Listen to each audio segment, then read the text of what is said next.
হযরত ইমাম মুসলিম চিঠি লিখে দিলেন, ও ভাই হুসাইন কুফা জমিনে আসেন। কুফার মানুষের মনোভাব ভালো, বায়াত হচ্ছেন।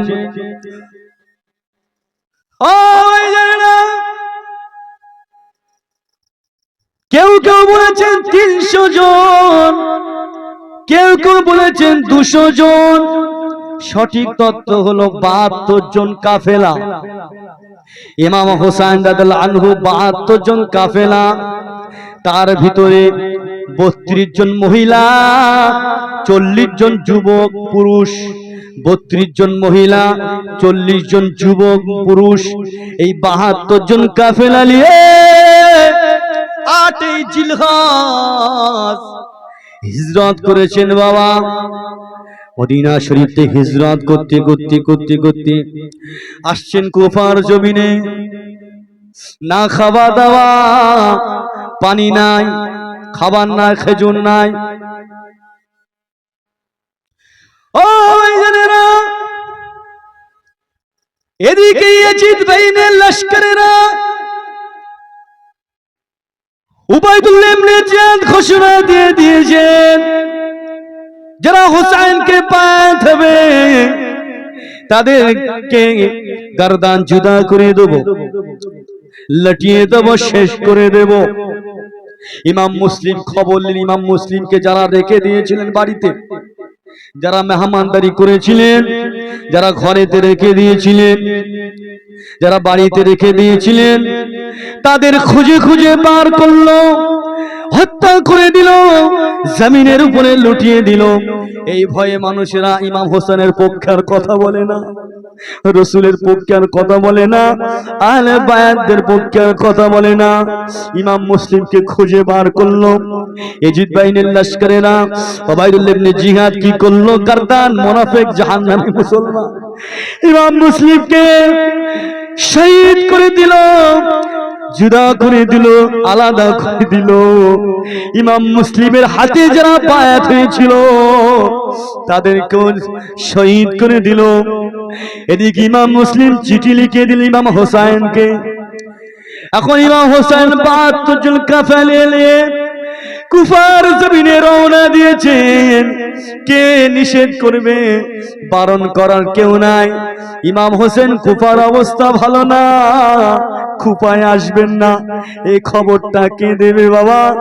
তখন ফোন ছিল না, এত উন্নত মানের কিছু ছিল না, চিঠি লিখে দিতেন। চিঠি ইমাম মুসলিম প্রথমে চিঠি লিখেছেন, দাওয়াত করলেন, আসার কথা বললেন। কাফেলা পার হয়ে গিয়েছেন, সকলকে শহীদ করে দিয়েছে, বারণ করার কেউ নাই।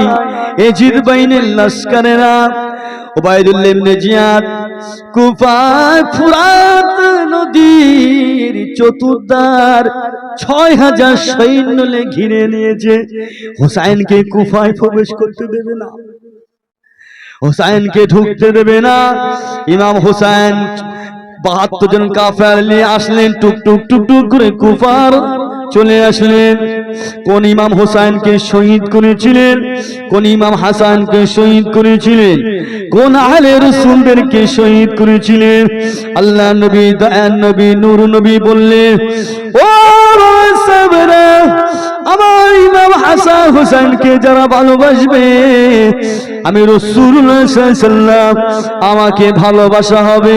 মানে হাব্বাল হাসান ইন ফাকাদ আহাব্বানি, যারা আমার হাসান হুসাইনকে ভালোবাসবে, আমি রাসূলুল্লাহ সাল্লাল্লাহু আলাইহি ওয়াসাল্লাম, আমাকে ভালোবাসবে। ওমান আহাব্বানি, যারা আমাকে ভালোবাসবে, ওমা আহাব্বাহুল্লাহ, তারা আল্লাহ তাদেরকে ভালোবাসবে, আল্লাহ তাদেরকে ভালোবাসবে, তারা আল্লাহকে খুশি করে ফেলবে। আর আল্লাহকে যারা খুশি করবে, ওমান আহাব্বাহুল্লাহ ওয়া আদখালাল জান্নাহ, আল্লাহ পাক দায়দা করে তাদেরকে জান্নাতি বলে কবুল করে নেবে। বলুন সুবহানাল্লাহ। আল্লাহর নবী সোনা জবানে বললেন, যারা ইমাম হাসান হুসাইনকে ভালোবাসলো, তারা যেন আমি রাসূলুল্লাহ আমাকে ভালোবাসলো আর আমাকে যারা ভালোবাসলো তারা আল্লাহকে ভালোবাসলো, আল্লাহকে পেয়ে গেল। আর আল্লাহকে যারা পেয়ে গেল আদখালাহুল নার আদখালাহুল জান্নাত, তারা জান্নাতে দাখিল হয়ে যাবে। আল্লাহ পাক কোরআন শরীফের ভিতরে একাধিক জায়গায় বলেছেন। সূরা আহজাব খোলেন 27 নম্বর আয়াতে আল্লাহ কোরআন শরীফে বলে দিয়েছেন। আল্লাহ কোরআনে বললেন, এ আল্লাহ রাসূলকে ভালোবাস। আল্লাহ বলে দিলেন যারা আল্লাহ রাসূলকে ভালোবাসবেন না, আল্লাহ রাসূলকে দুশমনি করবে, দুশমনি করবে। আল্লাহ বলে দিলেন তারা ফিদ দুনিয়া ওয়াল আখিরা, তারা আখিরাত লা'না আল্লাহু ফিদ দুনিয়া ওয়াল আখিরা, তারা আখিরাতে আর দুনিয়াতে তাদের উপরে আল্লাহ পাকের নালত নালত। আল্লাহ পরেই বললেন আল্লাহু আলিমুম, আল্লাহ পরেই বললেন আল্লাহ ইন্নাল্লাহ আলিমুম, আল্লাহু আলিমাম। আল্লাহ পরেই বলে দিলেন তাদের জন্য আযাবাম মুহিনা, তাদের জন্য কঠিন কঠিন কঠিন কঠিন আযাব রেখে দিয়েছেন। তাহলে আল্লাহ রাসূল হাদিস শরীফে আল্লাহ কোরআনে বললেন যারা আল্লাহ রাসূলের সঙ্গে দুশমনি করবে তাদের দুনিয়াতে আখিরাতে তাদের উপরে নালাও, তাদের জন্য জাহান্নাম রেখে দিয়েছে। আল্লাহ রাসূল হাদিস শরীফে বললেন আল্লাহ ইমাম হাসান হোসেনকে যারা ভালোবাসবেন তারা যেন রাসূলকে ভালোবাসলো, আর রাসূলকে যারা ভালোবাসলো তারা আল্লাহকে পেয়ে গেল, আল্লাহকে যারা পেয়ে গেল তারা জান্নাতি হয়ে গেল। কোন হোসেনকে কারবালার ময়দানে শহীদ করেছিলেন, কোন হোসেনকে শহীদ করেছিলেন আল্লাহ নবী দয়ার নবী নূর নবী মদিনার মসজিদে নববী শরীফে গরিবতের মাল বন্টন করছেন। সাহাবা হুজুররা কাতারে কাতারে দাঁড়িয়ে গরিবতের মাল বন্টন করছেন। এদিকে হযরতে ফাতেমা রাদিয়াল্লাহু আনহার খনিতে খাবার নাই, একদিন দুদিন তিন দিন 7 দিন চুলায় আগুন জ্বলছে না, হাসান হোসেনের খাওয়া হচ্ছে না, অভাবটন গরিব অসহায় গরিব অভাব অনাটন দেখা দিয়েছে। 7 দিন চুলায় আগুন জ্বলছে না, হাসান হোসেন বাইনা ধরলেন, কান্নাকাটি করছেন, আম্মা জান আমাদের খেতে দেন, আম্মা জান আমাদের খেতে দেন, আর খুদের যন্ত্রণা সহ্য করতে পারছি না, আম্মা জান আমাদের খেতে দেন। হযরতে ফাতেমা রাদিয়াল্লাহু আনহা বলেছিলেন, ও বাবা হাসান, ও বাবা হোসেন, আমার ঘরেতে পানি বললে পানি ছাড়া আর কিছু নাই, তোমার আব্বা জান বড্ড গরিব, তোমার আব্বা জান বড্ড গরিব। ও বাবা হাসান, ও বাবা হোসেন, আমার ঘরেতে পানি ছাড়া কিছু নাই, খাবার কিছু নাই, বড্ড যদি ক্ষুধা লাগে মদিনার মসজিদে নববী শরীফে চলে যাও, তোমার নানু জান গরিবাতের মাল বন্টন করছে, ওখানে চলে যাও। হযরতে হাসান হযরতে হোসেন রাদিয়াল্লাহু আনহু ছুটে ছুটে ছুটে ছুটে নানু জানের কাছে চলে গেলে যখন ক্ষুধা লাগতেন, বাড়িতে যখন খাবার না থাকতেন, নানু জানের কাছে চলে যেতেন, নানু জান খাবার দিতেন। তাই আনন্দ করে নানু জানের কাছে চলে গেলেন। আল্লাহর নবী গরিবদের মাল বন্টন করছেন, ওই লাইনে কাতারে দাঁড়িয়ে গিয়েছেন, এক এক করে গরিবদের মাল বন্টন করছেন, সাহাবা হুজুরদের দিচ্ছেন। ইমাম হাসান হোসেন সম্মুখে চলে আসলেন, আল্লাহর নবী টুকরে কেঁদে ফেললেন। হাসান হোসেনকে হাতটা ধরে সাইডে দাঁড় করিয়ে দিয়ে গরিবদের মালটাকে বন্টন করতে করতে করতে করতে শেষ হয়ে গেল। তাকিয়ে দেখি ইমাম হাসান হোসেন দাঁড়িয়ে না, ক্ষুধায় চলে গিয়েছে।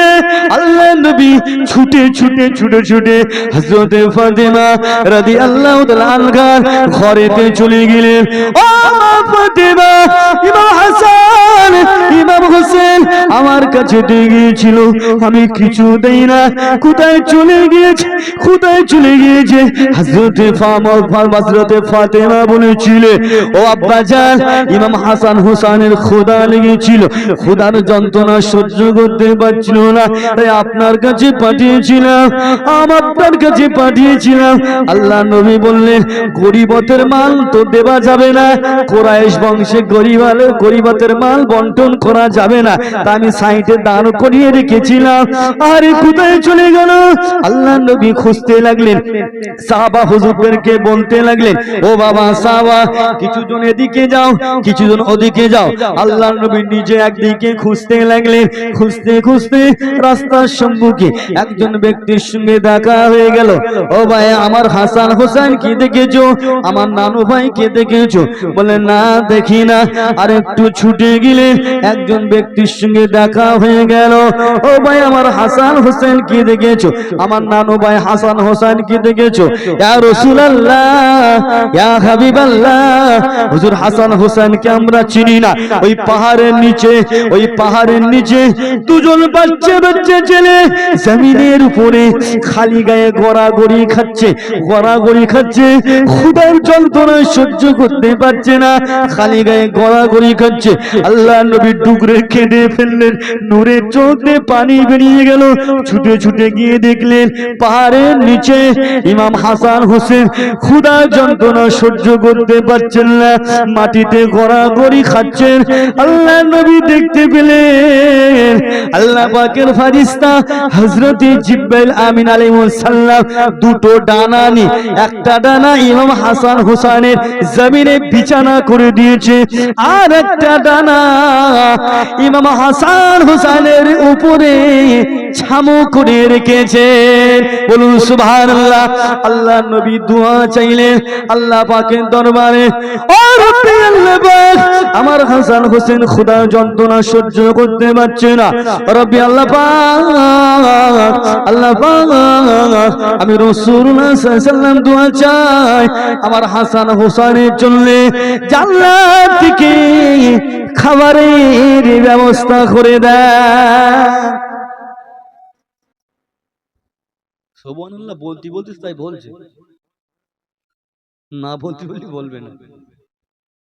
জান্নাতের ব্যবস্থা, জান্নাত থেকে খাবার দেন যারা জান্নাতি খাবার খেয়েছিলেন। কোন হোসেনকে শহীদ করেছিল? কোন আল্লাহর রাসূল তাদের উপরে খুশি ছিলেন। এত গরিব, এত অভাব, টনটন অভাব যাচ্ছেন, তাও আল্লাহকে খুশি করতেন ওর ভিতর থেকেও। এত গরিব ছিলেন, একদিন দুদিন তিন দিন চার দিন উনায় আগুন জ্বলছে না, চুলায় খাবার নেই, পানি ছাড়া কিছু নেই, খরমা খেজুরকে দিন অতিবাহিত করেছিলেন, কিন্তু আল্লাহকে খুশি করেছিলেন, ওর ভিতর থেকে ইবাদতে মশগুল হয়েছিলেন। আর আমরা আল্লাহ করে ডাল ভাত আল্লাহ খাওয়াচ্ছেন, তাও আল্লাহকে ভুলে যাচ্ছি। তার ভিতর থেকে আল্লাহকে খুশি করে কোন ইমাম হাসান হোসেনকে শহীদ করেছিলেন? আল্লাহ নবী কন্যা হযরত ফাতেমা রাদিয়াল্লাহু আনহা।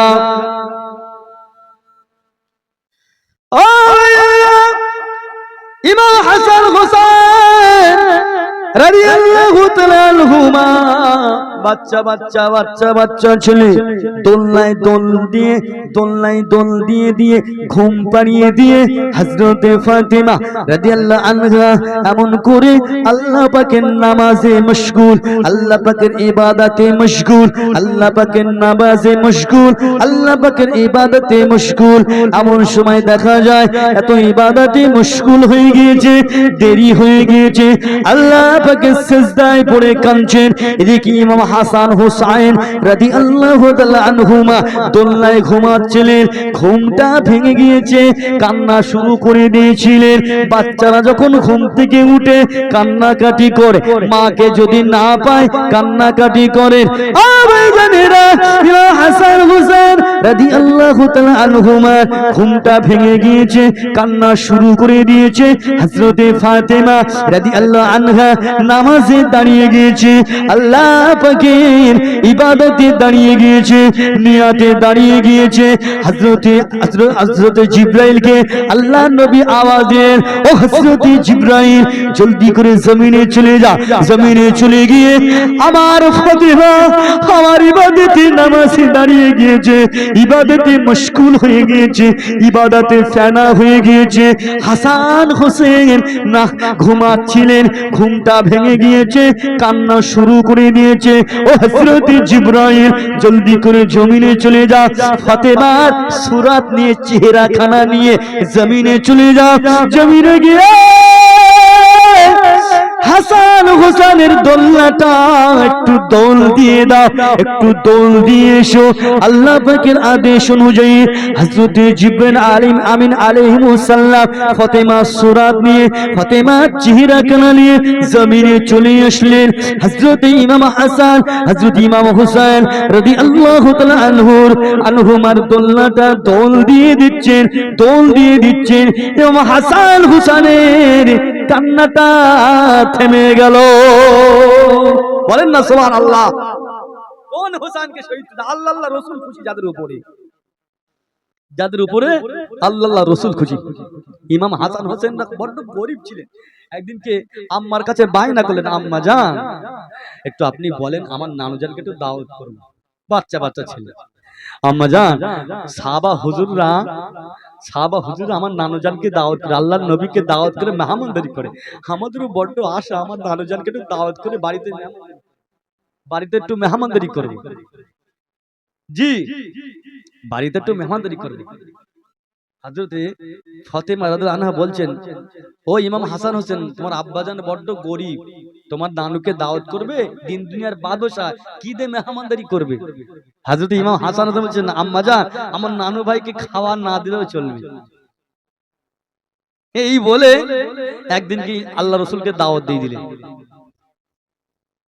আল্লাহ নবীকে দাওয়াত দিয়ে দিলেন, হুজুর আমাদের বাড়িতে আপনার দাওয়াত। আল্লাহ রাসূল মিসকে হাসলেন, ও আমার নানু ভাই তোমরা কাকে দাওয়াত করছো জানো? দিন দুনিয়ার বাদশা সাইয়্যিদুল মুরসালিন শাফিউল মুযনিবিন রাহমাতুল লিল আলামিনকে দাওয়াত করছো। নানু ভাই কি মেহমানদারি করবে? নানু জান অনেক কিছু দেওয়া হবে। ঠিক আছে আগামী কাল সকালে তোমার আম্মাকে বলো আমি যাচ্ছি। আমার আপনার নবী দয়ার নবী নূর নবী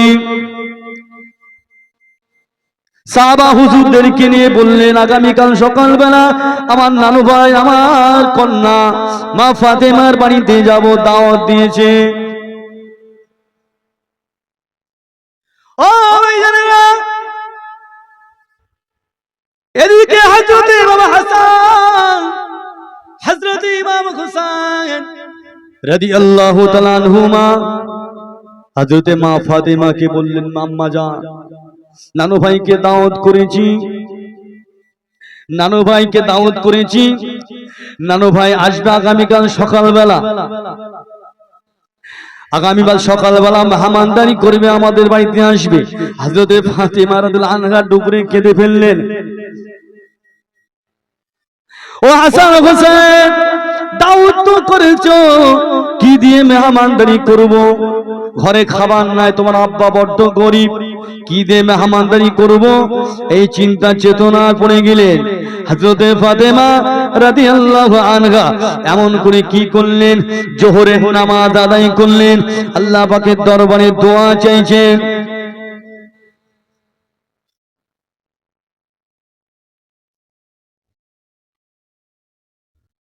হযরত ফাতেমা রাদিয়াল্লাহু আনহা খুব গরীব,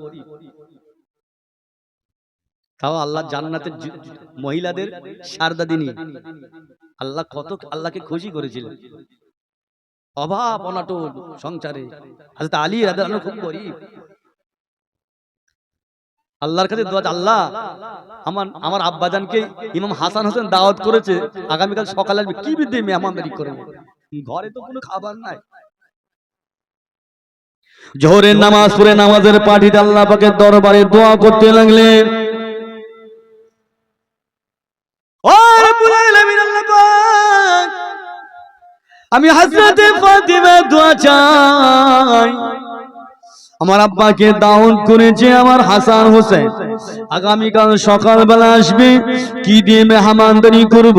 ঘরে কোনো খাবার নাই, আমার স্বামী বড্ড গরীব, রব্বি আল্লাহ পাক আমার স্বামীর সম্মান, আমার স্বামীর ইজ্জতটা আপনি রক্ষা করুন। জোহরের নামাজ পড়তে পড়তে কাঁদতে কাঁদতে আসরের রক্ত চলে আসলেন, আসরের নামাজ পড়ে দোয়া করলেন, মাগরিবের রক্ত চলে আসলেন, ইশা রক্ত চলে আসলেন, ইশার নামাজ পড়ে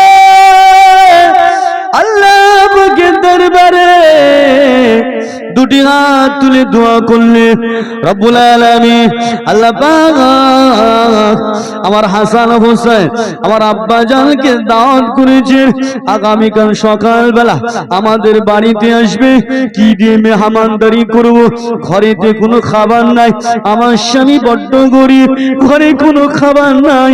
ও রব্বুল আলামিন আল্লাহ পাক আমার স্বামীর সম্মান, আমার স্বামীর ইজ্জত আপনি রক্ষা করুন, আপনি রক্ষা করুন। এই বলে কাঁদে।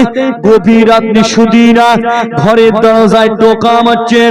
ও হযরতে ফাতেমা দরজার খানা খুলে দাও। দরজা খুলে দিলে সালাম দিলেন। একজন ব্যক্তি খাঞ্জা থালা নিয়ে একটানা খাবার নিয়ে হাজির হয়ে গেলেন।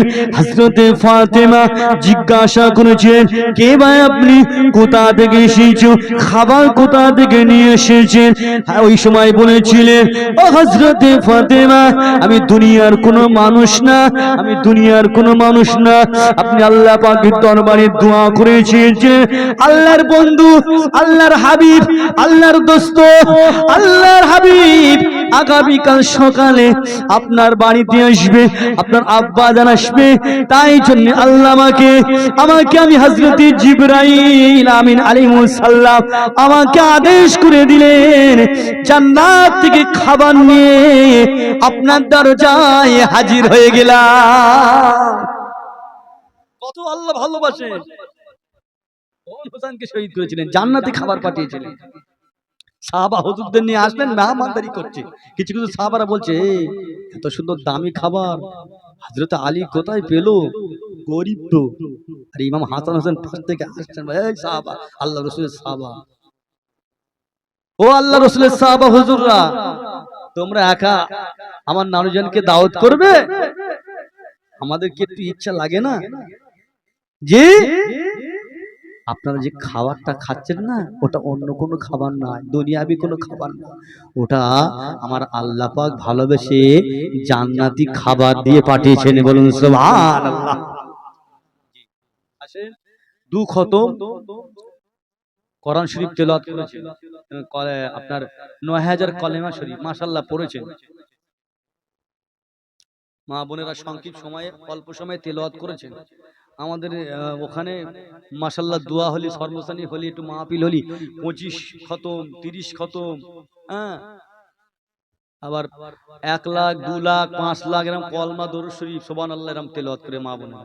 কথা বলে আগে থাকতে সব পড়ে, আগে থাকতে সব তেলাওয়াত, আপনাদেরও তেলাওয়াত করতে হবে। এখন তো সব আল্লাহ বলা হয়ে গেছে, কোরআন বলা হয়ে গেছে, নামাজ বলা হয়ে গেছে। জি,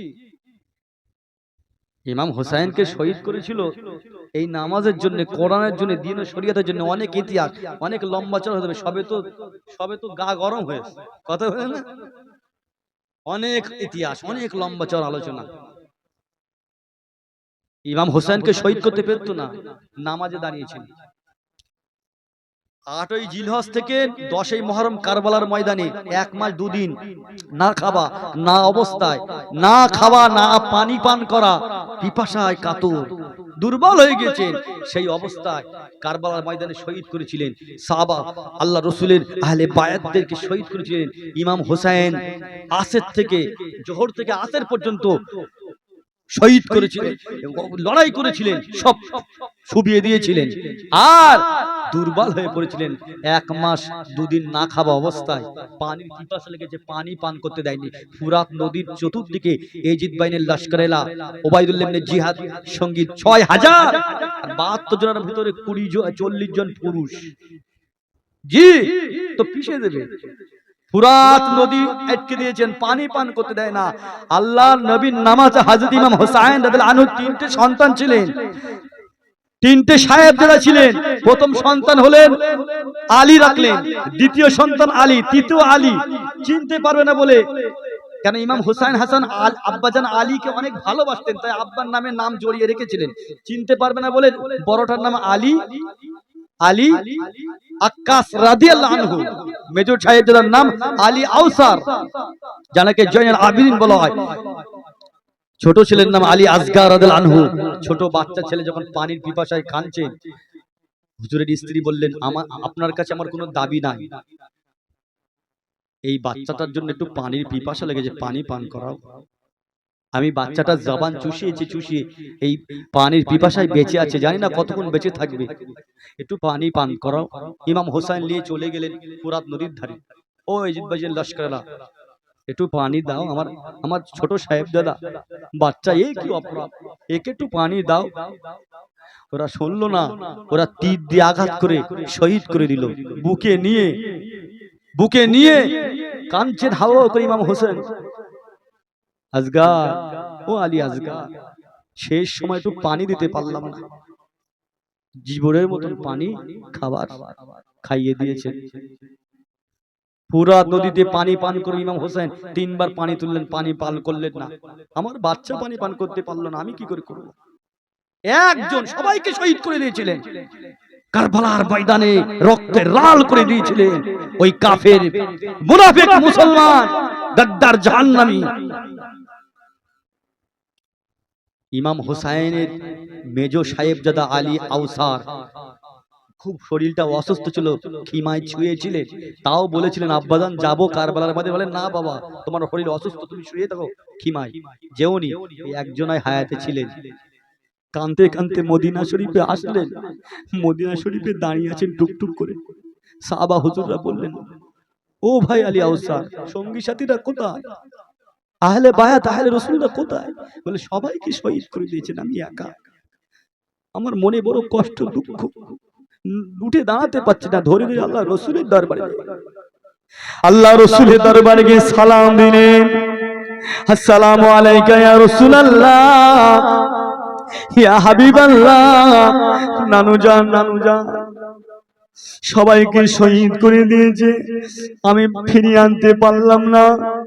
কারবালার ময়দানে সবাইকে শহীদ করে দিয়েছে, আমি কাউকে ফিরিয়ে আনতে পারলাম না, আমি একা এসেছি।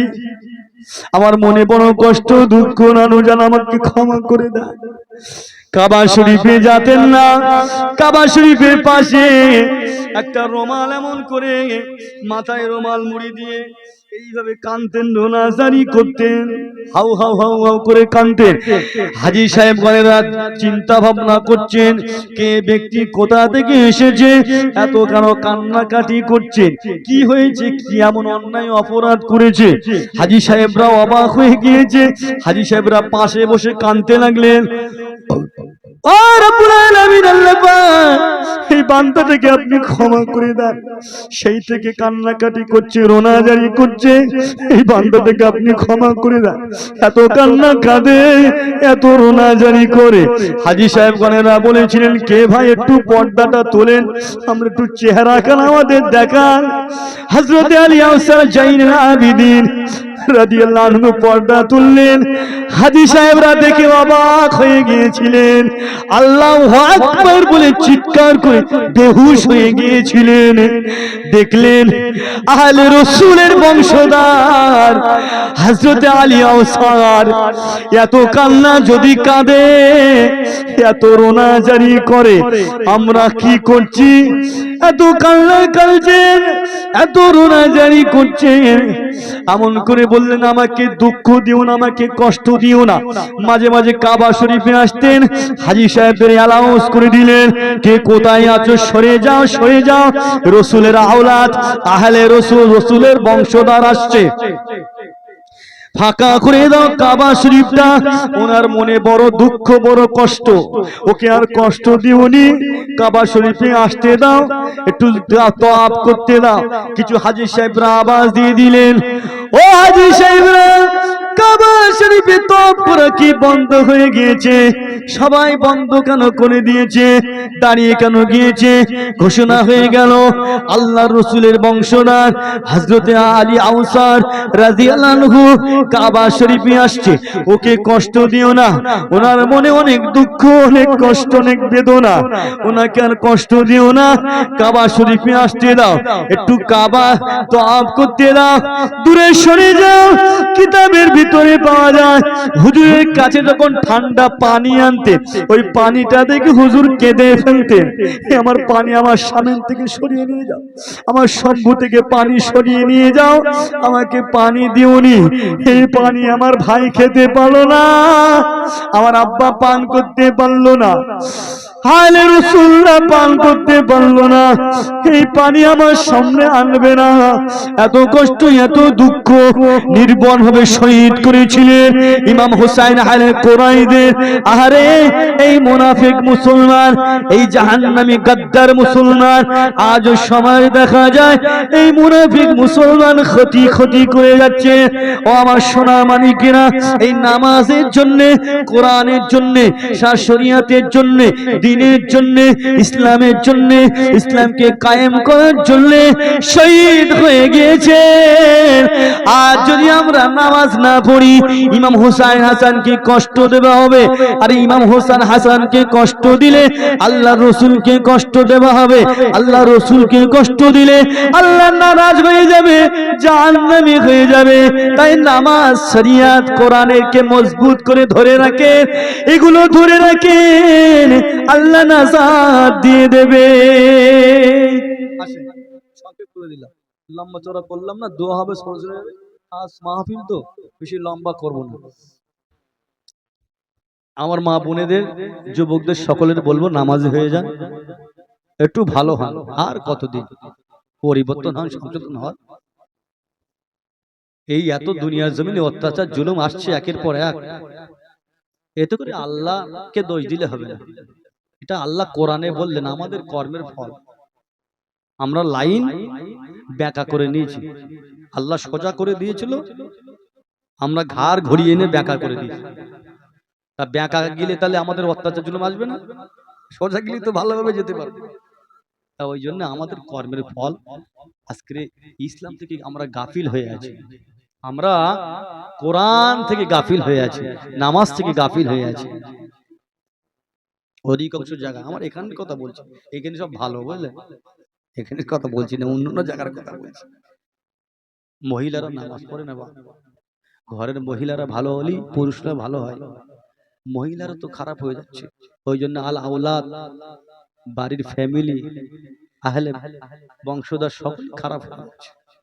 মহিলা ভালো হলে সকলেই ভালো হবে। মা বোনেদের ভালো হতে হবে, একটু নামাজ দিতে হবে, কোরআন তেলাওয়াত করতে হবে। আগে দেখেননি মহিলারা কত সুন্দর ফজরের নামাজ পড়ে কোরআন পড়তেন, তারপর ঘরের কাজ করতেন, সংসারে শান্তি ছিলেন, রহমত ছিলেন, বরকত ছিলেন। এখন আর শান্তি আছে? এখন টাকা পয়সা, ধন দৌলত, গাড়ি বাড়ি কিছুর অভাব নেই, একটা জিনিসের বড্ড অভাব, সেটা হলো শান্তি। শান্তি নেই, ভাইয়ে ভাবে অশান্তি, বাপ বেটায় অশান্তি লেগেই আছে। আচ্ছা, ছেলে পিলে বড় হলে তো আলাদা করে দিতে হয় নাকি? এই একটা পাখির বাচ্চা গালে তুলে খাওয়ায়, পাখি যখন খুঁটে খাতে শেখে, পাখি বলে কি বলে জানে ওদের ভাষায়? এবার তুই খুঁটে খা, তোর বাসা তুই করে লে। কিন্তু ওদের ভিতরে কি মহব্বত থাকে না? ওদের ভিতরে কিন্তু মহব্বত থাকে, আবার এক জায়গায় হয়। কিন্তু আজকের এখন বাপ মা অনেক চিন্তা না করে যদি ছেলে পিলে একটু আলাদা করে দেয় না, সে আর কথা কোটি বলেন, কথা বলেন না। আরে বাবা, এটা তো আমাদের মানুষ করে দিয়েছেন, বড় হয়েছি, এবারে আমাদের জায়গায় দাঁড়াতে হবে, নিজের পায়ে দাঁড়াতে হবে। আমাদের নৈতিক দায়িত্ব আমাদের আব্বা মা মুরব্বীদের সেবা করা, কথা বলে না, নিজের নিজের সংসার নিজের করতে হবে, একসাথে মিল মহাব্বতের সঙ্গে থাকতে হবে। অনেকে আছে বাবা অনেক কষ্ট দেয়, মা বাপকে কষ্ট দেয়, ব্যথা দেয়, মুরব্বীদের কষ্ট দেয়, ব্যথা দেয়। ছেলে যতদিন ভালো ছিল, যতদিন বিয়ে হয়নি, বিয়ে হবার পরেই কপালে বেশি ঝাঁটা লাগে। তবে সব ছেলে না, অনেকে ভালো, কথা বুঝলেন? তাই পরিবর্তন হবে, সংশোধন হতে হবে, বাচ্চাদের স্নেহ করতে হবে, ভালোবাসতে হবে, শিক্ষা দিতে হবে, কোরআন ও শরীয়তের শিক্ষা দিতে হবে, মা বোনদের কোরআন পড়তে হবে, ভালো হতে হবে, নামাজি হতে হবে, আর মুরব্বীদের সম্মান করতে হবে, ইজ্জত করতে হবে, ভালোবাসতে হবে। নাতি পোতাদের লেই তো দাদুদের এখন আনন্দ, কি বলে? বাপ মা বুড়ো হয়ে গেছে, এখন আর কি করবে, কোথাও যেতে পারে না, গায়ে বল নেই, হাঁটুই বল নেই, এখন একটু বাড়ি বসে বসে নাতি পোতাদের একটু আনন্দ করবে কি? এখন আবার অনেকে আছে নাতি পোতাদেরও দাদুর কাছে যেতে দেয় না। একটা দাদু, একটা নানা, একটা বাপ, একটা ছেলের ছেলে, মেয়ের মেয়ে কত ভালোবাসে, বুক থেকে কত মহব্বত করে। আর যখনই যেতে না দেয় তখন কলিজাটা যেন ছিঁড়ে যায়। কি কথা ঠিক না বেটি? কিছুই তো আর চাইনি, খেতেও আর পারি না, এক মুঠো দু মুঠো ভাত খাই, আর কিছু চাই একটু ভালোবাসা, একটু আদর, একটু মহব্বত একসাথে। আল্লাহ পাক সঠিক বুঝ দেন, বলুন সকলে আল্লাহুম্মা আমিন। আল্লাহ সকলকে হেদায়েত করেন, আল্লাহ পাক আমাদের সকলকে বলার থেকে বেশি আমল করার তৌফিক দেন, বলুন সকলে আল্লাহুম্মা আমিন। আসেন একটু নবী পাকের শানে একটু সালাম করব, সকলে দাঁড়িয়ে যান। ইয়া নবী